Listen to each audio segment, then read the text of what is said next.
Ubhayizile umkhwanazi kodwa isengalungi izinto. Umkhwanazi ubhayizile.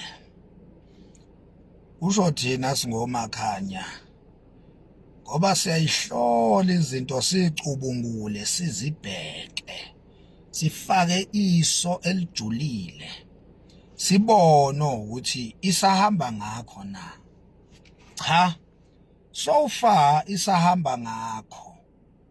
Kodwa angeke lisavela lonke iqiniso. Yes. Iqiniso selivelile futhi lisaqhubeka liyavela.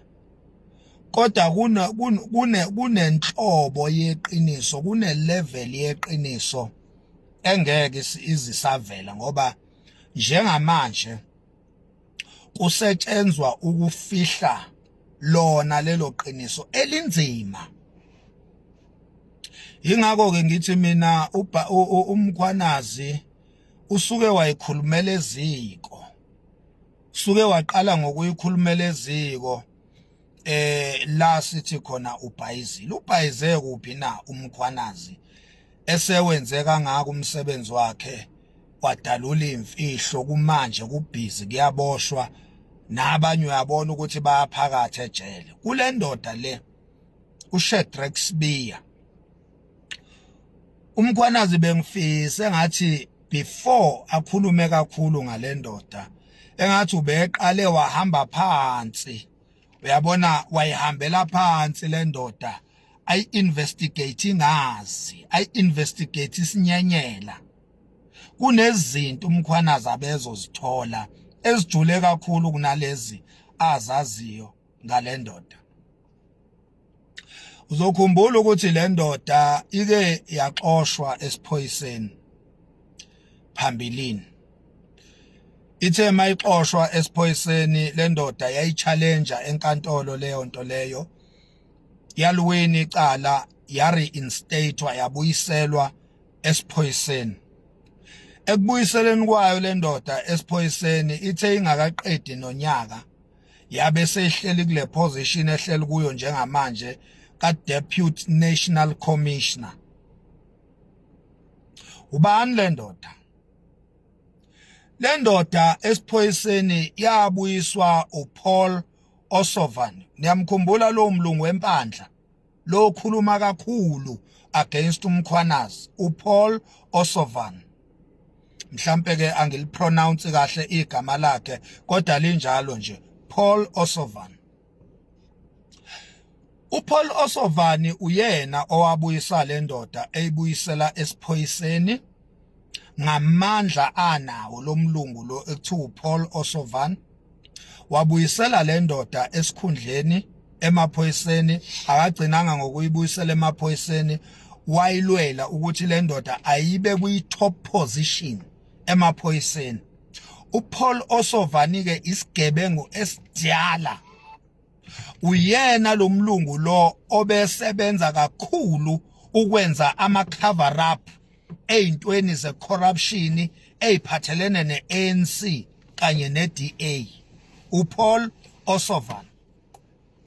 So uPaul Osovan njengoba center party emiphakathi nendawo eyibambe ngapha nangapha inqola. Ithi mayitshekela ngapha iphakamise ngapha, ithi mayitshekela ngapha iphakamise ngapha, eyibambe kanje ngamaketanga. Efuna yonke yombili lamasayidi angawi.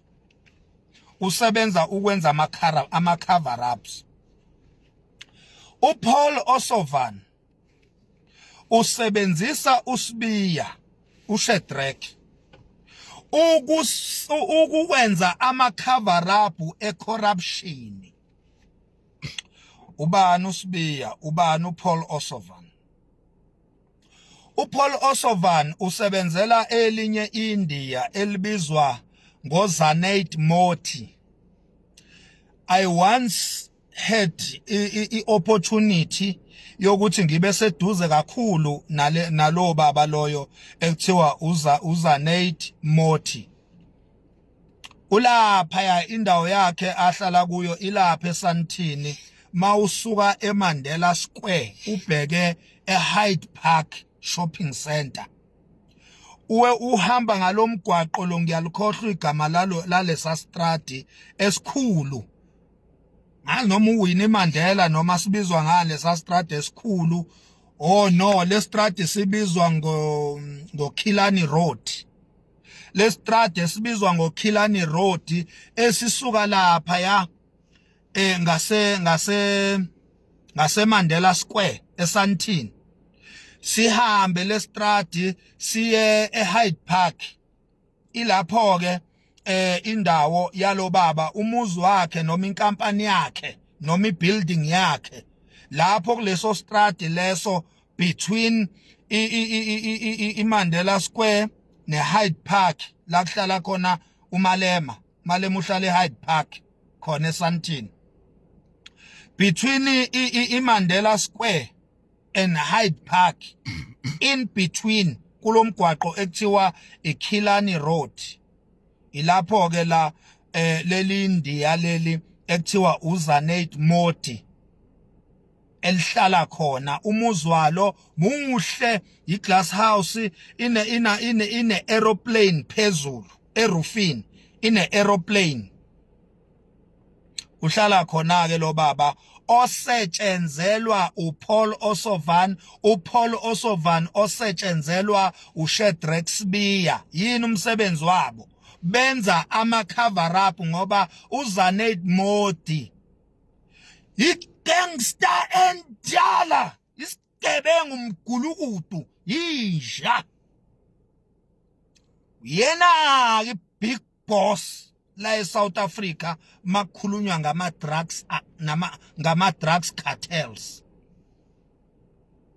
uyabona ke uZanet Modi lalela la utshelwa yithi singomakhanya njengamanje ungqondongqondo wogcina ngci ayikho idrug cartel kuwo wonke lawa balwa umkhwanazi ayikho engaphezulu kukaZanet Modi la eSouth Africa utshelwa yithina ngithi singomakhanya ngamgada lo baba njoba ngikutshela nje umuzi wakhe une statue se aeroplane phezulu erufini hlezi kuphithizela ama bodyguard laphana I once one of them